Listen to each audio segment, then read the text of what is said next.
तो welcome students, आप सभी की अपने चैनल यश की है फिर से स्वागत है। बहुत ही इंपॉर्टेंट वीडियो आपके लिए होने वाली है।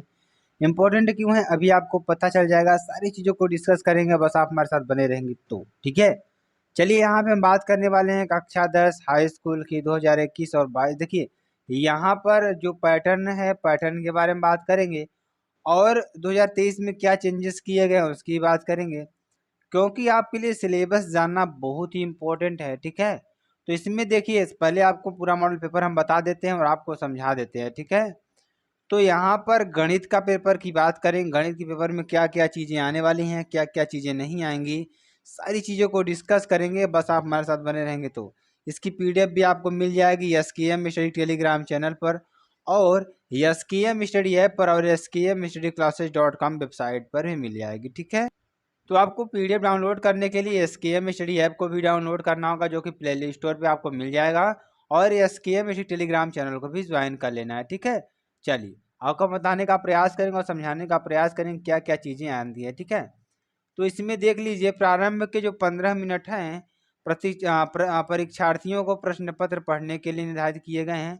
इसमें टोटल समय 3 घंटे 15 मिनट आपको दिया जाएगा और पूर्णांक 70 नंबर का होगा। ठीक है, तो सामान्य निर्देश की बात करते हैं तो इस प्रश्न में कुल 7 प्रश्न आपको आएंगे। ठीक है, चलिए इसमें क्या कर रहा है कि इस प्रश्न पत्र में कुल आपको 7 प्रश्न मिलने वाले हैं। कितने प्रश्न? 7 प्रश्न मिलेंगे और सभी प्रश्न अनिवार्य है। क्या सभी प्रश्न अनिवार्य है?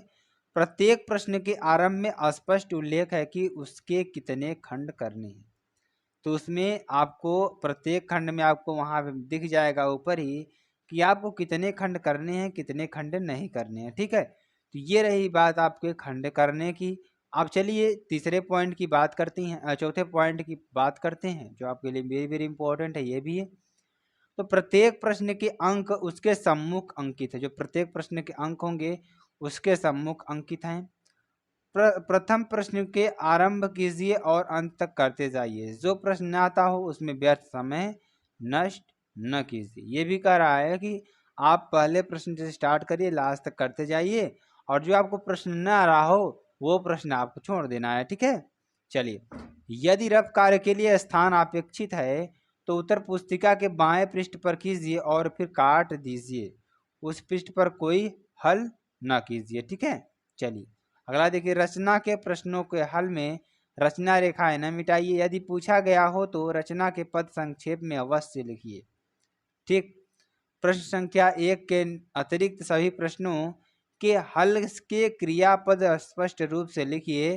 प्रश्नों के हल को उत्तर पुस्तिका के दोनों ओर लिखिए। ठीक है, जिन प्रश्नों के हल में चित्र खींचना आवश्यक है उसमें स्वच्छ एवं स्पष्ट चित्र खींचिए।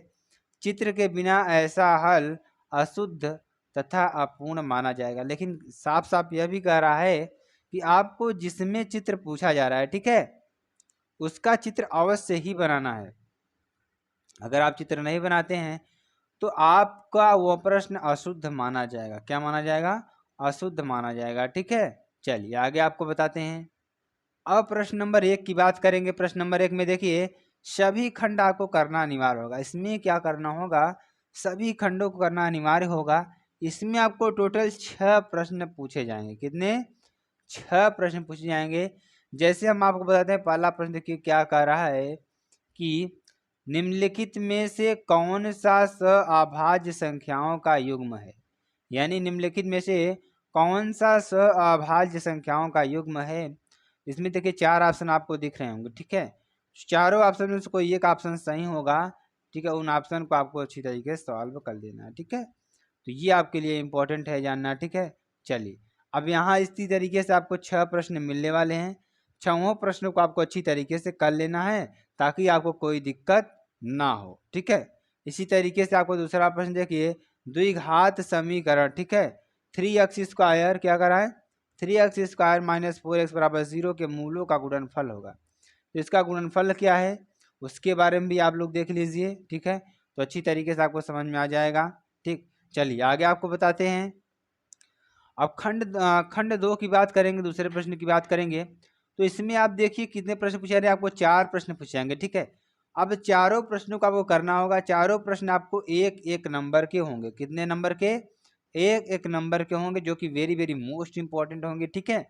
चलिए अगला देखिए, इसमें देखिए छोटे छोटे प्रश्न हैं, आपको एक नंबर आसानी से मिल जाएगा, इसमें ज़्यादा समय नहीं लगेगा आपको, ठीक है। तो ये भी प्रश्न आपके लिए बहुत ही इंपॉर्टेंट है। तीसरे खंड की बात करेंगे तो तीसरा खंड भी बहुत ही इंपॉर्टेंट है। इसमें देखिए आपको 2-2 नंबर के प्रश्न पूछ जाएंगे, जिसमें आपको 4 प्रश्न पूछ जाएंगे, ठीक है। तो चारों प्रश्नों का 2-2 नंबर के प्रश्न होंगे आपके, बहुत ही इंपॉर्टेंट है आपको चारों प्रश्नों को सॉल्व करना, ठीक है। चलिए खंड चौथे की बात करेंगे। चौथा खंड में देखिए क्या कर रहा है, इसमें भी आपको कितने प्रश्न, 4 प्रश्न पूछे जाएंगे, ठीक है। तो चारों प्रश्नों को इसमें भी आपको करना होगा, और इसमें देखिए 2-2 नंबर आपको मिलेंगे, थोड़ा सावधानी से करना होगा, क्योंकि थोड़ा प्रश्न इसमें बड़े होते हैं, तो इन प्रश्नों को आपको सावधानी से करना होगा, ठीक है, क्योंकि इसमें गलती का चांसेस ज़्यादा रहता है, ठीक है।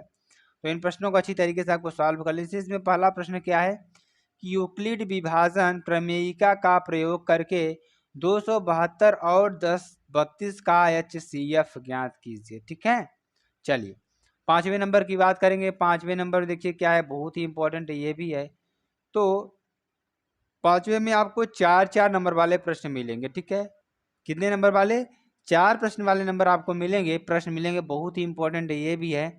तो देखिए किस टाइप के प्रश्न आपको पूछे जा रहे हैं कि 2 क्रमागत धनात्मक पूर्णांक ज्ञात कीजिए। क्या कर रहा है कि 2 क्रमागत धनात्मक पूर्णांक ज्ञात कीजिए जिनकी वर्गों का योग 365 हो। क्या हो, 365 हो, ठीक है। तो ये आपके लिए जो प्रश्न है बहुत ही इंपॉर्टेंट है, ठीक है। चलिए आगे प्रश्न की बात करेंगे। प्रश्न देखिए अगला प्रश्न क्या है, वेरी वेरी मोस्ट इंपॉर्टेंट आपके लिए। बिंदु -4, 6 बिंदुओं A -6, 10 और बिंदु B 3, -8 को जोड़ने वाले रेखाखंड को किस अनुपात में विभाजित करता है। ऐसा कौन सा अनुपात है जिसमें इसको विभाजित करता है, ठीक है। चलिए अब देखिए 6वें प्रश्न में देखिए सभी खंड कीजिए। इसमें क्या करा है, सभी खंडों को आपको करना होगा, ठीक है। क्या करना होगा, सभी खंडों को आपको करना होगा। दो संख्याओं के वर्गों का जो अंतर है 180 है। छोटी संख्या का वर्ग बड़ी संख्या का 8 गुना है।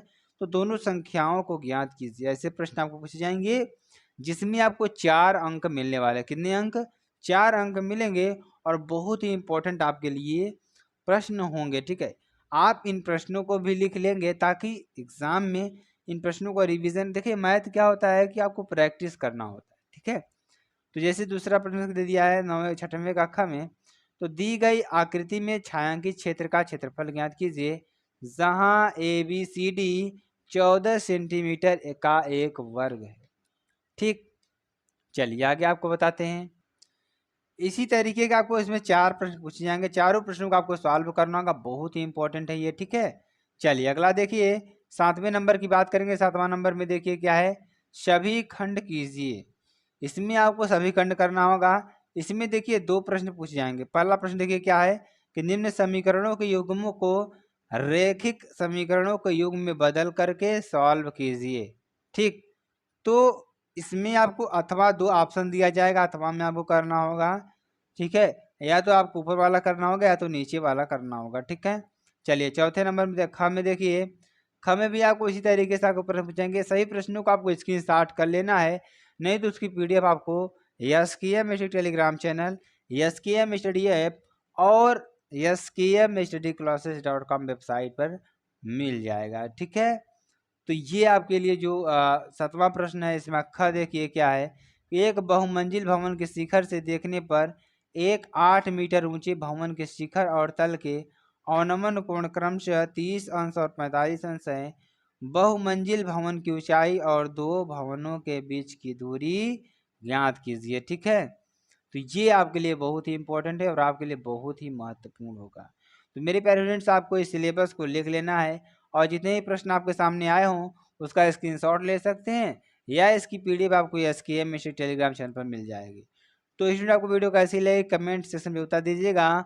फिर मिलते हैं नेक्स्ट वीडियो में नए टॉपिक के साथ, तब तक के लिए जय हिंद, जय भारत।